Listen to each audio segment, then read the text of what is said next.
नामक दो भाई रहते थे। बड़े सोम को व्यापार में अच्छी कमाई होने से वह अमीर बन गया और छोटा राम तो बिना बारिश से फसल नष्ट होने के कारण गरीब ही रह गया। सोम इतना कमाने पर भी राम की किसी भी मुश्किल में सहारा नहीं दिया। एक दिन राम काम ढूंढने के लिए शहर जाने का निर्णय लिया और रास्ते में खाने के लिए कुछ बना कर देने को अपनी पत्नी से कहा। तब उसकी पत्नी ने घी से बनाई हुई लड्डुओं को एक पोटली में बांधकर राम को दिया। वह लेकर चलता हुआ राम जंगल के रास्ते चल पड़ा। शहर में शाम तक घूमा पर कहीं काम न मिलने पर निराश होकर पीछे मुड़ गया। घूम घूम के सफर करने पर वह बहुत ही थक गया और विश्राम करने के लिए जगह ढूंढने पर उसे नदी के पास एक पेड़ दिखा। उधर जाकर उस पेड़ पे अपनी लड्डुओं की पोटली लटकाकर पूरी रात उधर ही सो गया। सुबह उठने तक पूरा पेड़ भरा हुआ और बड़ा सा बन गया था। उसकी लड्डुओं की पोटली भी बहुत ऊंचाई पे दिखी। राम चौंक गया और उधर से गुजरने वाले एक स्वामी जी को पूछने पर कहा, यह एक अजीब सा जादुई पेड़ है। यह पेड़ पूरा दिन बड़ा रहता है और शाम को झुककर छोटा बन जाता है। वह सुनते ही राम ने शाम तक फिर से वही रहने का निर्णय लिया और नदी में थोड़ा पानी पीकर फिर से सो गया। उसी समय में जंगल में घूम रहे अच्छे वाले भूत को लड्डुओं की खुशबू आई। वह पोटली खोलकर उन लड्डुओं को खुशी से खा गया और उधर ही सोया हुआ राम की गरीब स्थिति को देख पोटली में एक डब्बा रखकर चला गया। राम के उठने तक शाम हो गई। फिर से पेट झुककर छोटा बन गया। लड्डू खाने अपनी पोटली को लिया और खोला तो पोटली में एक छोटा सा डब्बा दिखा और उसमें सोने के सिक्के मिले।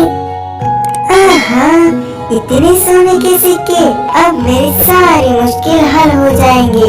ये सब उस जादुई पेड़ की महिमा है। सोचकर बहुत ही खुशी में घर आया और अपनी पत्नी को सोने के सिक्कों की डिब्बा देकर पूरी बात बताया। छोटे भाई के भाग्य जानकर बड़ा भाई को जलन हुई। उसे पूछकर पूरी बात जान गया और अपनी पत्नी को लड्डुओं की पोटली बांधने को कहा। वह उससे भी ज्यादा सोना आना चाहिए करके उसने दुगनी लड्डुओं की पोटली बांधकर पति को दी। वह लेकर सोम छोटे की कही हुई नदी पर पहुंच गया। वह उस अजीब सी जादुई वाले पेड़ को पोटली लटकाकर सो गया। फिर से अच्छा भूत उधर आया। फिर उसे लड्डुओं की खुशबू आई। उधर आकर देखा और कहा, इसे गरीब स्थिति में देख भाग्य का डब्बा दिया तो वही काफी समझने के बजाय लालच में फिर से आया। सोचकर लड्डू खाया और फिर से उस पोटली में डिब्बा रखकर चला गया। वह शाम को उठ के देखने तक पोटली में एक डब्बा था। इस डिब्बे को अभी नहीं खोलूंगा, घर जाकर मेरी पत्नी के सामने खोलूंगा। इसमें सोने को देख उछल पड़ेगी। सोचकर जल्दी घर जाकर पत्नी को डब्बा दिखाया और उसके सामने ही डिब्बा खोला। और क्या था? उसमें से दो भूत रस्सी पकड़ के आकर दोनों पति पत्नियों को 20-20 लगाकर पटक पटक के मारकर फिर से डिब्बे में चले गए।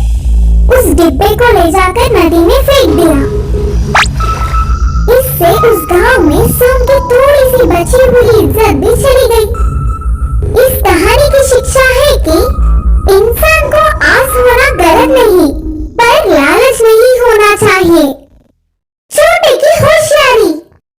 भीमपुर नामक गांव में चंदू नाम का लड़का रहता था। वह उम्र में छोटे होने के बावजूद पढ़ाई खेल कूद सब में पहले रहता था। किसी भी काम को आसानी से कर लेता था, फिर भी अपने आप की बड़ाई कभी नहीं करता था। उसी गांव में बलिरा भंडारेड्डी नामक दूसरा युवक भी रहता था। वह अपने बहुत ही भारी और बड़ी आकार के शरीर से गांव के लोगों को डराता था। ओए, इस भीमपुर में मुझसे ज्यादा हिम्मत वाला और बलवान कोई नहीं। मेरे मुकाबले में कोई नहीं। आया भी तो समझो गया। हमेशा बड़ाई करता था। भंडारेड्डी के हट्टे कट्टे शरीर को देख सब उसके बातों को सच मान लेते थे, लेकिन सच में तो वह बहुत ही डरपोक था। ऊपर तो ऐसे हिम्मत वाले और भलवानों की तरह बोलते हुए नाटक करता। ऐसे कुछ दिन बीत गए।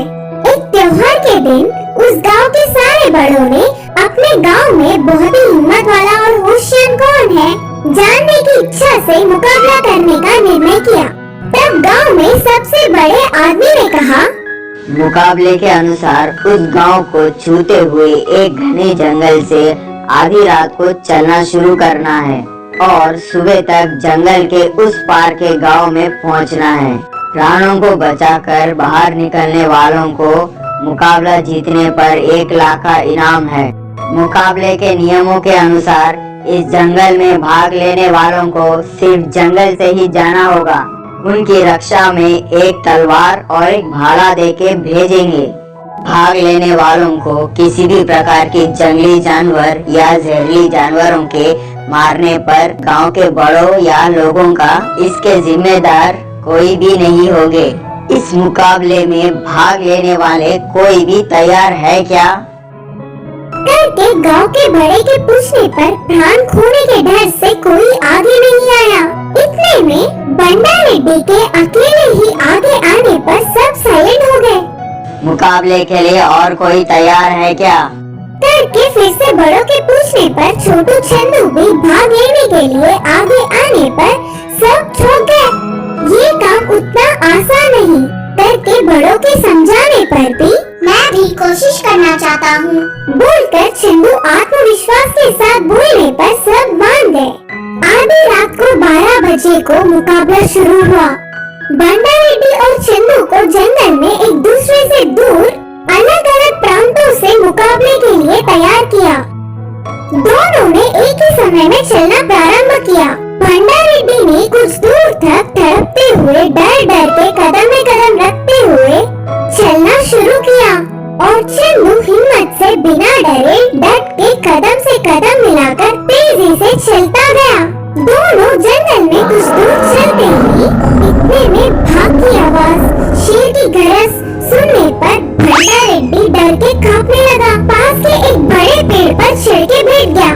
चंदू भी पहले थोड़ा डर गया, फिर भी हिम्मत जुटाकर अपने पास की तलवार से भाले पर जोर जोर से आवाज करके मारता हुआ होशियारी से आगे बढ़ने लगा।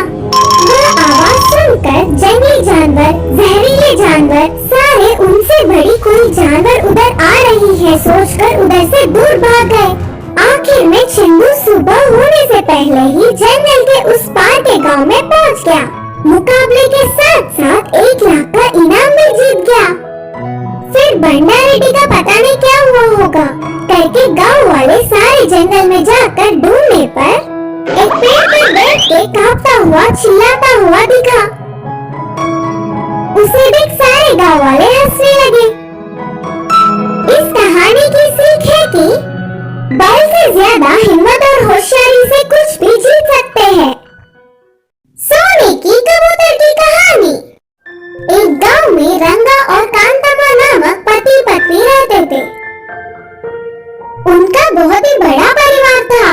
रंगा जितना है उतने में ही चलाने वाला था, पर कांतम्मा ऐसी नहीं थी, लालची थी। ऊपर से पति को भी अपने हिसाब से चलाती थी। रंगा रोज गांव के पास के जंगल में जाकर लकड़ियां काटता।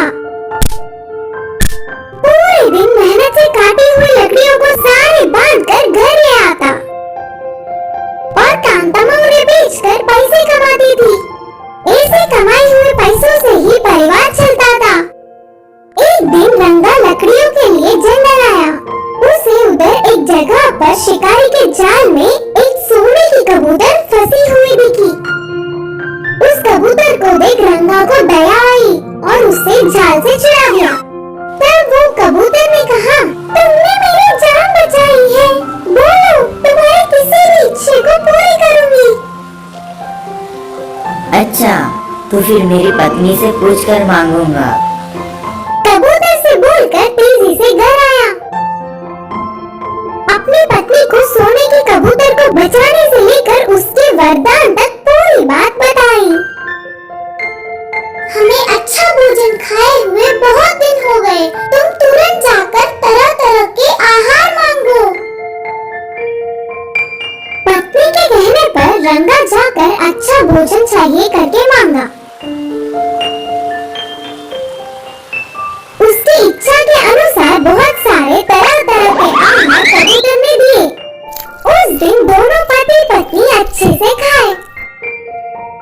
बस सोने की कबूतर कभी भी कुछ भी आकर मांग लो करके बोलने पर पत्नी के कहने पर रंगा एक बार जाकर अच्छे अच्छे कपड़े मांगा और फिर दूसरी बार जाकर एक बड़ी सी बंगला भी मांगा। इससे समय बीत गया। बंगले में रहने वाली कांता को पूरे घर को सोने और पैसों से भरने की इच्छा जागी। रंगा के पूछने पर सोना पैसे भी देखकर वह इच्छा भी पूर्ण किया। और थोड़े दिन बाद कांता को विचित्र इच्छा जागी। रंगा बिना कुछ सोचे समझे भागता हुआ आकर कहा, मेरी पत्नी ने चांद और सूरज को हमारे घर में ही रखने का इच्छा मांगा है। तब तक वह आशा से लालच में बदलने पर भी सारी इच्छाओं को पूर्ण करने वाली उस सोने की कबूतर को यह इच्छा सुनते ही बहुत गुस्सा आया। चांद सूरज को अपने घर में रखने की कितनी मूर्ख इच्छा है। सोचकर ठीक है, तुम्हारी पत्नी की इच्छा जल्द पूर्ण होगी, जाकर देख लो। बोलकर कबूतर गायब हो गई। रंगा के लौट के आने तक सोने की कबूतर की दी हुई सारी चीजें भी गायब